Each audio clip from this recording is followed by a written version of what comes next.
lords and ladies, today we are here to honor 3 brave people who have done the impossible. They've tamed the stolen lands.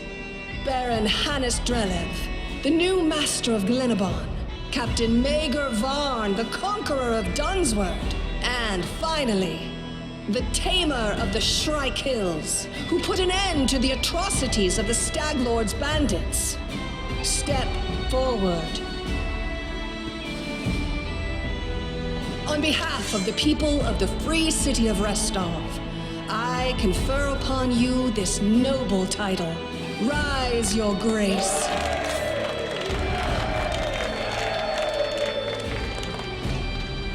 Step forward. On behalf of the people of the free city of Restov, I confer upon you this noble title. Rise, your grace.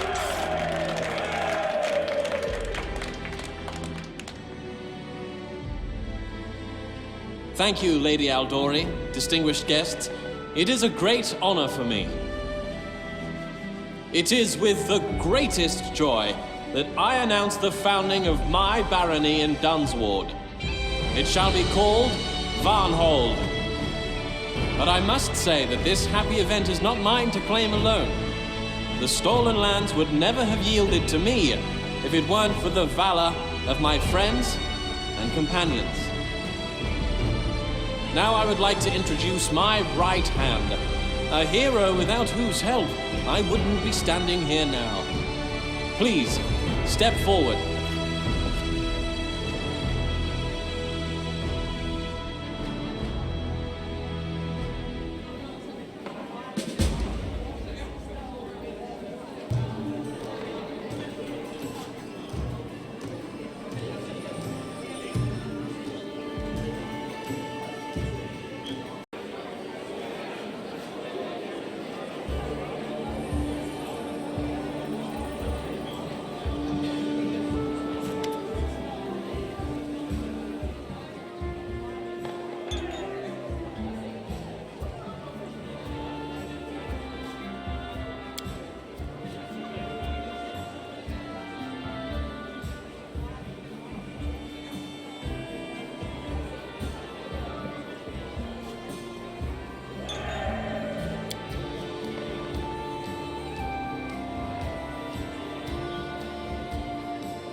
The way seems clear.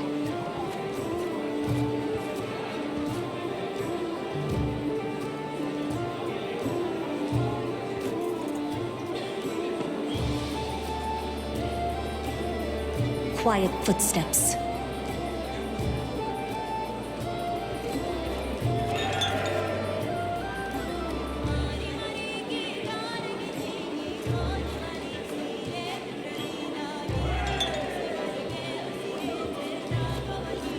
Hesitation is a waste of time.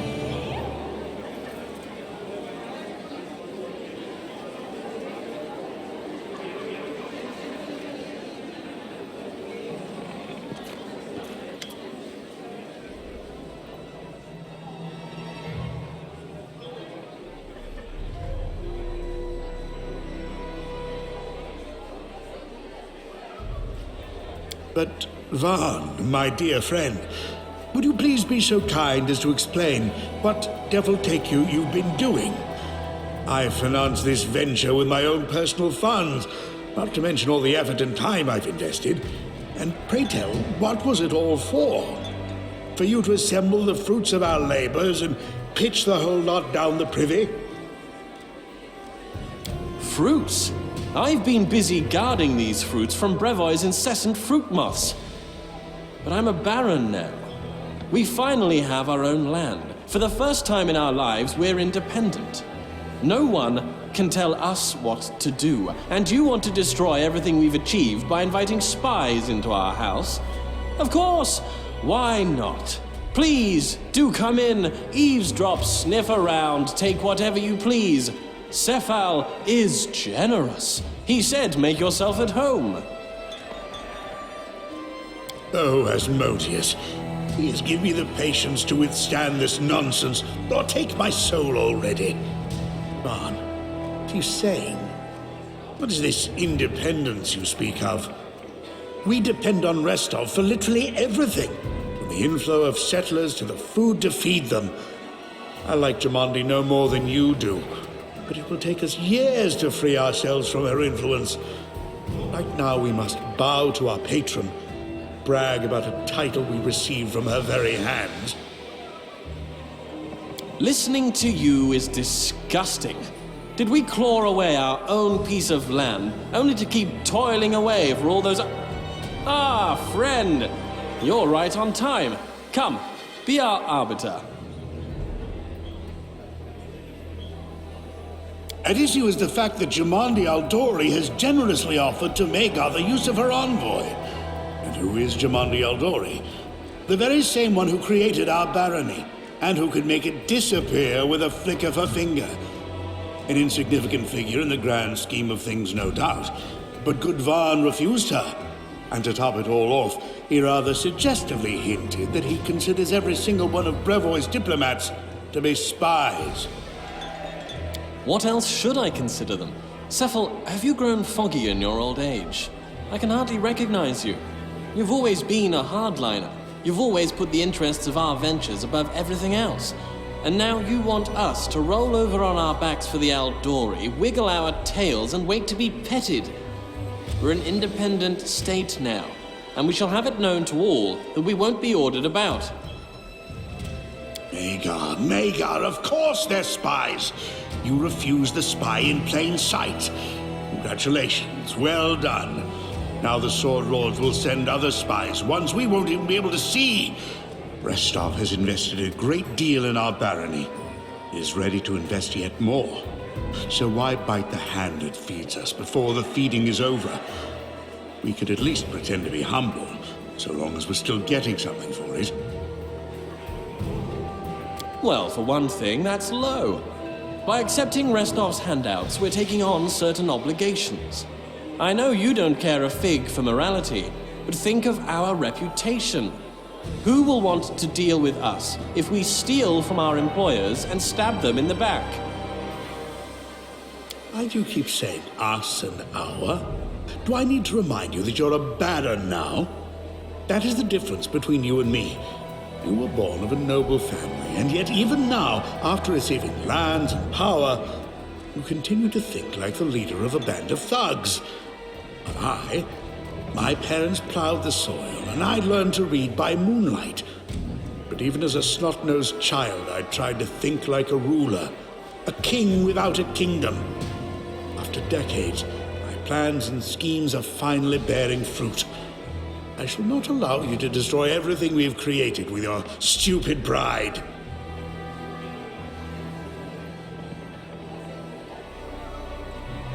I will tell you one thing. If you engaged battle as clumsily as you're playing politics, all of us would be long dead by now. Caution, restraint, tactical finesse. When you're on the battlefield, you seem to remember what these things are. How is it that you've forgotten all of it now? With all due respect, Cephal, I'm still the military leader here. You've called me hot-tempered and reckless many times before, pleading that I'll get all of us killed. But look around. We're still alive. Don't be a coward now. I know what I'm doing. That is true. You have saved us more than once. Apparently, in order to valiantly ruin not just a party of mercenaries, but an entire barony. All right, enough arguing. What is done cannot be undone. You spoiled my game quite a bit, Maegar, and I will not forget it in a hurry. We shall try to play with the hand we were dealt. Celebrations are over. It's time for everyday life. I suggest we exchange bows with the respected hosts and set off to Varnhold. We have much work to do.